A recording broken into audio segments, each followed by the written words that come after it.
नमस्कार विद्यार्थी मित्रांनो, महाराष्ट्रातले बरेच सारे विद्यार्थी मला भरपूर मेसेजेस करताय. भरपूर सारं डिमोटिवेशन मुलांमध्ये सध्या दिसतंय. स्पेशली आय-टी-आयचे जे इलेक्ट्रिकल किंवा वायरमॅनचे जे विद्यार्थी त्यांच्यामध्ये.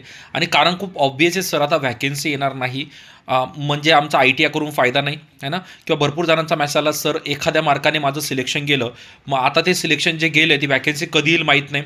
काही जणांचं एज लिमिटसुद्धा रीच होत आलं आहे. या सगळ्या गोष्टीमध्ये खूप जास्त निगेटिव्हिटी मार्केटला आहे. आणि याचा सगळ्यात मोठा परिणाम जो होतोय तो हा होतोय की माणूस आपल्या प्रिपरेशनपासून खूप दूर चालला आहे. बघा, मी सुरुवातीपासून सांगतो, जर तुमच्या तलवारीला किती जरी धार असली, पण जर तुम्हाला ती तलवार चालवायची अक्कलच नसली ना, ती धारदार तलवारापेक्षा जो माणूस ज्याला तलवार चांगल्या प्रकारे चालवता येते आणि त्याची तलवार बोथर जरी असली ना, तरी पण तो युद्ध जिंकतो.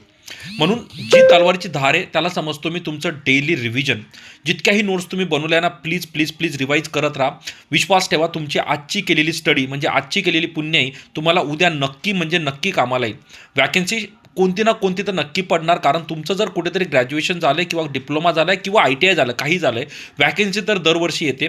आणि हे जे डिमोटिवेशनच्या फेजमधून तुम्ही आज जात आहात ना, हे डिमोटिवेशनचा फेज प्रत्येक वेळेस असतं जेव्हा रिझल्ट लागतो आणि आपल्या मित्राचं सिलेक्शन होतं आणि आपलं होत नाही, तेव्हा आपल्याला वाटतं, अरे त्याने तर बाजी मारून घेतली, आता माझं काय होणार. पण विश्वास ठेवा, त्याच्यापेक्षाही चांगली पोस्ट आपल्या नशिबात देवाने लिहून ठेवलेली असते. फक्त देवाची अपेक्षा असते की यांनी मेहनत घ्यावी. म्हणून मेहनत सोडू नका.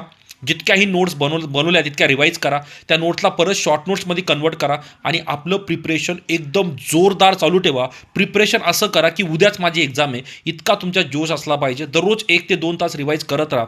विश्वास ठेवा, तुमची मेहनत 100% वाया जाणार नाही. राईट आहे. त्याच्यात जास्तीत जास्त MCQ प्रॅक्टिस करा. कोर्स कोणताच घेतला नसेल तर एखादा 1 इयर व्हॅलिडिटीचा कोर्स घेऊन घ्या आणि रिमेन प्रॅक्टिस करत राहा. जर कॉम्पिटिशनमध्ये टिकायचं असेल आणि जिवंत राहायचं असेल तर अभ्यास हा एकमात्र उपाय. थँक्यू.